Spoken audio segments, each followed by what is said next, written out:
파트 1에서 했던 거를 쭉 목차를 가지고 왔는데 지난주와 이번 주에 우리가 뭘 했는지 한번 일단 먼저 생각해 봐요. 지난주와 이번 주.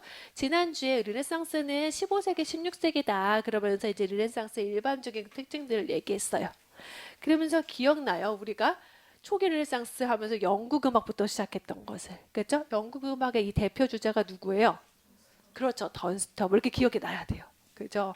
그러면서 부르고뉴 악보 부르면서 아 맞다 부르고뉴 공국이 있었고 디파이 막 이러면서 이제 생각이 나야 된단 말이죠. 디파이와 뱅슈아 이렇게 하면서 생각이 나야 되고 그죠? 거기가 초기 르네상스예요. 말하자면 15세기 전반이라고 생각하면 돼요. 대략적으로. 그 다음에 플랑드르 악파가 말하자면 르네상스 전성기예요. 플랑드르 악파는 사람들이 되게 많아요. 그래서 제가 이렇게 생각하면 좀 편하다 그랬죠. 조스갱이 있고 조스갱 앞세대가 있고 맞아요. 조스갱 뒷세대가 있고 그래서 조스갱 앞세대가 누구예요? 대표 주제가. 그렇죠. 오케게 맞아요. 그러면서 미사 프롤라치오는 막 우리 이런 것도 보고 기억나죠, 그죠? 조스갱 모테트 보고 막 모방기점 얘기하고 뭐 이런 기억나잖아요, 그죠? 조스갱과 동시대인들 그러면서 그죠? 거기 할리 이작도 있고 브레이크도 막 이렇게 했던 거 기억나잖아요, 그죠? 뒷세대가 빌라르든지 이렇게 가는 거고, 그죠? 그러면서 플랑드라바 대표적인 음악가들 작품들을 막 한참 설명했어요, 그죠? 그 다음에 후기 르네상스 그러면서 후기 르네상스는 크게 종교개혁과 반종교개혁으로 나눠요 그랬잖아요. 그렇죠? 그래서 종교개혁이 일어나면서 이제 신교들이 막 생기는 거죠. 그래서 세 가지의 교파가 있는데 그쵸 루터교가 있고 그다음에 칼뱅교 그다음에 영국국회 맞아요. 성공회. 그게 각각의 또 새로운 또 장르들이 있어요. 그렇죠? 그러니까 루터교의 코랄 이런 식으로 살터, 갈뱅교 그렇죠? 그다음에 뭐 서비스 앤썸 이런 식으로 기억이 나야 돼요. 그 음악이 있으니까 중요한 거지 우리가 그 뭐 세계사적인 그거 뭐 신교 이게 지금 중요한 게 아니죠. 그죠? 한편 카톨릭 교회는 어떻게 하고 있었나 그러면서 카톨릭 교회 나름대로 어떤 자성 운동을 했고 뭐 트리엔트 홍해를 하고 막 이제 그런 얘기를 했었고 이 카톨릭 음악의 대표 주자가 누군 거예요?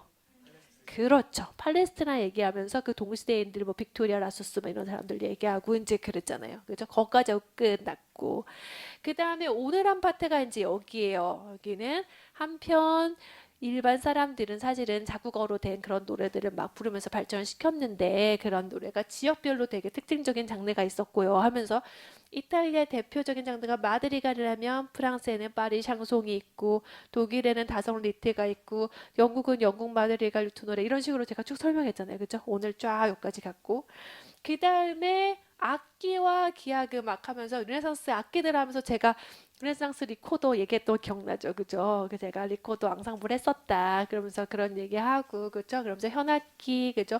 관악기, 건반악기, 타악기 하면서 쭉 봤잖아요. 그리고 기하음악은 네 가지 유형으로 나눠요 그랬잖아요. 그죠? 그래서 성악에서 유래한 음악, 춘곡에서 유래한 악곡들, 즉흥곡, 변주곡 이렇게 해서 네 가지 유형을 보고 그 다음에 마지막으로 베네치아 악바가 있어요. 그래서 제가 베네치아에 갔을 때 시간이 없을 때 제가 뛰어서 광장까지 갔어요. 마르코 성당이 되게 특이하더라고요. 그러면서 다중합창 양식 얘기했잖아요. 그죠? 그러면서 대표 주자는 지오반니 가브리엘리가 있다. 여기까지 지금 간 거고요. 그죠? 그 전에는 우리가 뭘 했어요?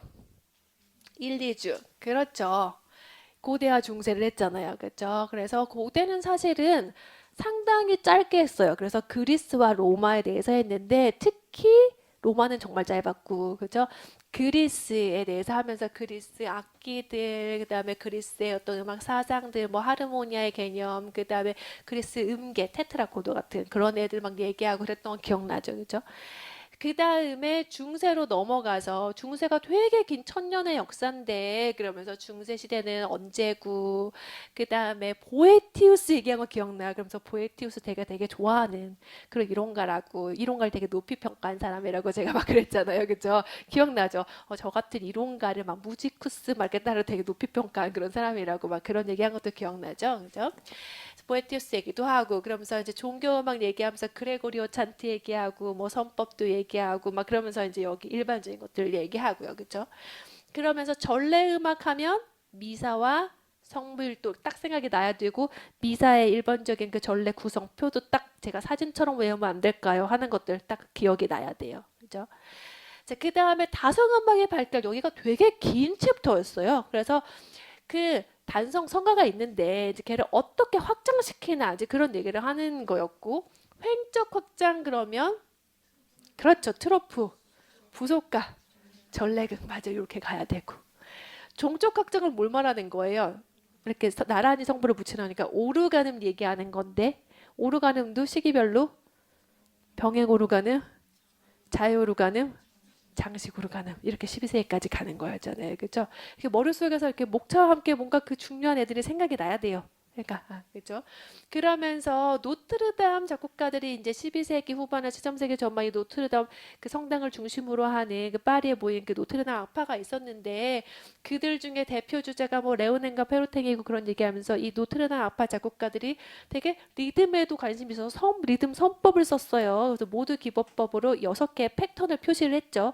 그런 얘기도 했던 거 기억나죠, 그죠? 선법 얘기가 여기 두 개가 연결돼 있어요.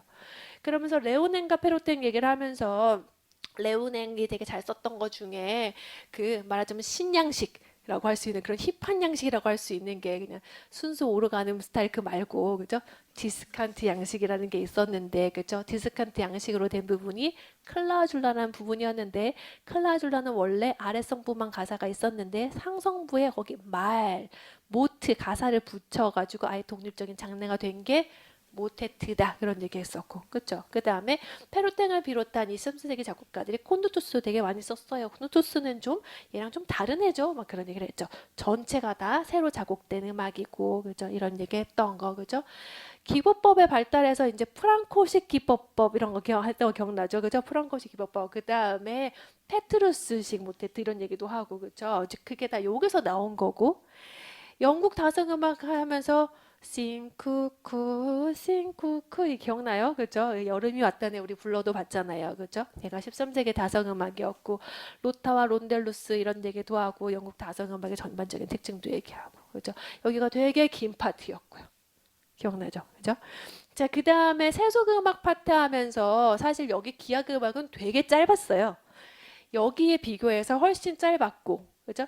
여기에 비하면 그래도 한참 얘기한 거고 바로코 가면 더 한참 얘기할 거예요. 이제 기악음악을 사실 여기 되게 기악음악은 되게 짧게 얘기했어요. 그 앞에 성악음악을 이제 좀 그래도 길게 얘기했죠. 그러면서 뭐 트루바두르 트루베르 하면서 이제 막 그죠?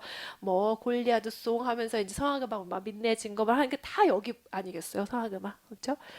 상대적으로 기하음악은 별로 자료가 남아있는 것도 없고 막 하면서 악기도 보존된 거 거의 없고 그러면서 우리가 이제 그래도 사람들이 좋아해서 악보로 남긴 그런 지금 그게 춤곡인데 그게 이제 에스탕비라는 게 있다 그런 얘기도 하고 그죠. 그리고 14세기 중세의 마지막 그 마지막 세기는 14세기인데 우리가 거기를 따로 떼서 특별한 어떤 특징이 있는 애로 분류해서 다시 이름을 붙인다 하면서 프랑스의 14세기는 아르스 노바고 이탈리아의 14세기는 트레첸토 음악이다. 그래서 이 아르스 노바의 대표 주자는 누구예요? 그렇죠. 귀염둥이 마쇼잖아요. 그죠? 마쇼 얘기하면서 마쇼가 뭐 다양한 장르의 음악 뭐 다 잘 썼죠. 뭐 미사 노트르담 잘 썼고 뭐 기악 음악도 썼고 뭐 되게 뭐 동양 리듬 모테트도 쓰고 뭐 그랬지만 사실은 세속 음악을 진짜 잘 쓰고 많이 남겼거든요. 그러면서 세속 음악 얘기하면서 정영시 형식 이런 얘기도 한 거 기억나요? 그죠? 정영시 형식 걔네가 뭐예요? 그렇죠. 비를레, 발라드, 롱도 맞아 얘기를 얘기하는 거였고 그렇죠. 그러면서 아르스노바 얘기하고 음악적 특징 얘기하고 특히 아르스노바는 이 신예술이라는 게 특히 리듬의 혁신이 크다 그런 얘기했던 거 기억나죠. 그죠? 리듬. 그리고 이 14세기 끝자락은 되게 매너리즘적인 세기 말에 그럼 좀 난해한 그렇죠. 그런 음악이 양식이 나타나는데 우리가 걔를 아르스 수부틸류라고 한다. 거기도 얘기했던 기억나죠. 그래서 왜 악보인데 하프 줄에다가 막 금표 그리고 그런 예쁜 악보 있잖아요. 그죠? 그런 것도 우리가 봤고 한편 이탈리아의 14세기는 트레첸토 음악인데 이 대표 주자가 누구예요? 란딘이요, 맞아요. 란딘이 그 왜 필사본에 눈이 안 보여서 이렇게 눈이 약간 감긴 것처럼 이렇게 그려져 있던 그 사람 기억나죠, 그죠? 그러면서 우리가 이 트레첸토 음악에 대해서 얘기했고 우리가 란딘이의 발라타 악보도 보고 막 그랬던 거 기억나요, 그죠? 이 트레첸토 음악의 대표적인 유형은 뭐예요?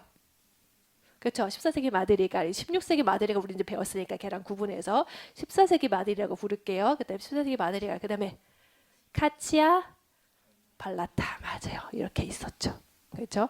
그러니까 기억이 제가 지금 말하는 동안에 나는 것도 있고, 아, 맞다. 그런 게 있었지. 그죠? 이런 것도 있고, 아, 그는 그래 명칭 까먹었다. 이제 이런 것도 있고 막 그렇잖아요. 그죠? 그러니까 이 앞에 파트가 길기도 하고 어렵기도 하고 좀 그래요. 그러니까 여러분들이 아, 맞다. 내가 파트 1 동안 이런 거를 배웠지 하면서 좀 복습해보고 그다음에 골든타임 안 낸 거 있으면 또 풀어서 또 내고 제가 4주차는 안 주거든요. 골든타임을. 왜냐면 여기 약간 진도를 따라잡는 주예요. 여기가. 그래서 앞에 거 내고 복습 못한 거 좀 복습하고 요런 파트고 그다음에 특히 난 그래도 복습 한 번 했지 이런 사람 있잖아요. 그렇죠? 그런 사람들 목차를 꼭 다시 써봐요. 목차를. 제가 지금 이렇게 줄줄이 얘기했잖아요. 그렇죠? 이렇게 안 보고 줄줄이 얘기했잖아요.